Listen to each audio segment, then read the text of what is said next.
Bali, mga around po, 8:30 ko na po, may nakakita po na isang residente po ng Barangay Fatima, dito sa Patay po, along the shoreline ng Fatima, Barangay Fatima. And then, after na nakita po ng isang residente po dito Fatima, right away po i-report ng Barangay Council yung na found out na dead body sa PNP and at the same time sa MDRN po. Okay. And around that time din po, isigida nagagpiyado aton nga mga responders ng Philippine National Police para magbulig ma-identify ito aton dead body. And pag-abot po namo, so nag-start na rin po na kamoy kami ng foul odor po. Sabihin po na may malangsa, matangsang na amoy na nanggagaling sa dead body. Okay.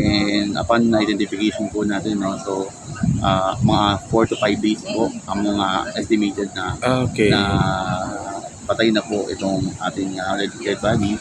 And nasa na po siya, nasa decomposition state of decomposition na po siya. Okay. So, pagtingin po namin, pag-assess po namin, wala siyang identification. Okay. Loss kasi po, dahil nga po sa na-agnes na yung body niya, and nagpipil na rin yung skin niya. Okay. So, the only identification po na nakita namin is yung may sa damit, which is yung naka long sleeve na light blue and naka-black na short. And yung upon ang printed po yung yung long sleeve niya, ang nakalagay po doon is yung pangalan na Antonio Aira, Councilor. Yun po yung identification lang na meron itong dead body. Okay. So, wala naman po kasing missing person po na reported dito po sa Washington. So, nag-coordinate din po kami sa iba't ibang munisipyo kung meron po silang missing person.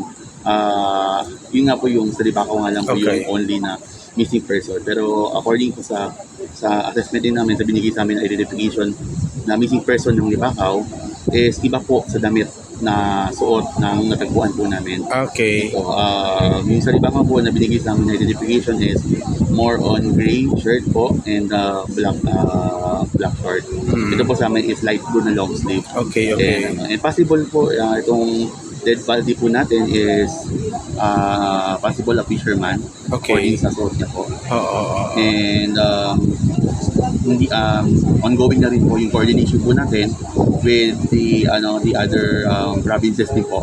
Baka po may nakakilala po sa dead body na nakita dito sa Barangay Fatima. Opo. So wala tayong mga na-recover na anything like mga wallet Abimana sir na maka-identify? Opo, wala pong any identification na material na naka-attach po sa kanila. Okay. So according sa iyo kanina sir, nag-coordinate naman kayo sa Libakaw at sa parang malayo talaga sa description ng unang paulat doon at ganoon din sa pamilya sir, no? Na-confirm din sa pamilya na hindi sa kanila yung missing person doon sa Libakaw. Madami pumunta po dito kanina, umalis din po sila agad to confirm lang po kung yun po talaga. And pagka-pakita naman namin sa kanya ng picture, sabi, naman siya, na-confirm naman na hindi po. Okay. Sa other municipalities aside sa Libakaw, meron pong mga coordination kayo sa mga MDRMO na merong reported na mga missing persons, sir? Yes po, ongoing po ngayon yung coordination namin with other municipality. And at this moment po, wala pong reported na missing person from other municipality. Opo. So kanina yung nakakita sir, ilan sila at anong ginagawa ng nakakita dito? Wala, hindi po complete yung data namin, pero ang alam po namin yung nakakita lang is ligalakad-lakad daw po siya along the shore. Opo, kasi yun po yung ginagawa niya every morning po, ligalakad-lakad along the shore. Yun po, and then after nun, habang nag-walk siya, parang may nakita siya na unusual na malaking bagay. Siyempre, naamoy niya rin po kasi talagang may foul odor na rin po. Okay. So, nakita niya po na ayun nga po, tao, na-confirm na tao.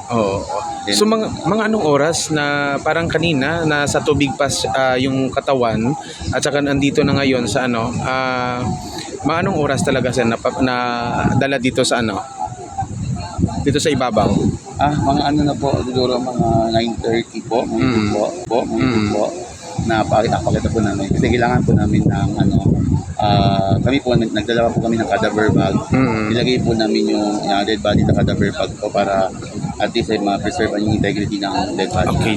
Okay. Last na lang siguro, Sir John Wilbin Luna. Sir, ano yung baka may makarinig po sa panawagan natin, no? Especially sa may mga missing person dyan.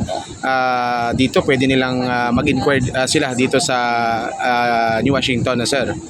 Sa mga if ever po namin nakakilala po sa sa natagpuan po natin na missing person na po ng dead body po, na naka-wear po ng light blue na long sleeve po and black short. So if ever po na meron pong idea or nakakilala po sa tao po na to, ay pwede po natin ma-identify siya at mapuntahan sa funeral parlor dito po sa Barangay Kawayan.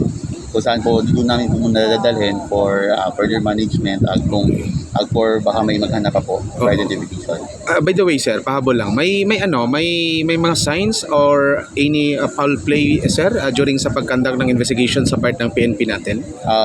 According naman po sa PNP, wala namang po silang reported sa amin na kung meron pong mga Any signs? signs po for foul play or other na pwede pong mag-trigger for the death of the patient. So, wala po. Okay, sige, sir. Salamat po at saka good morning sa iyo, sir. Good morning po.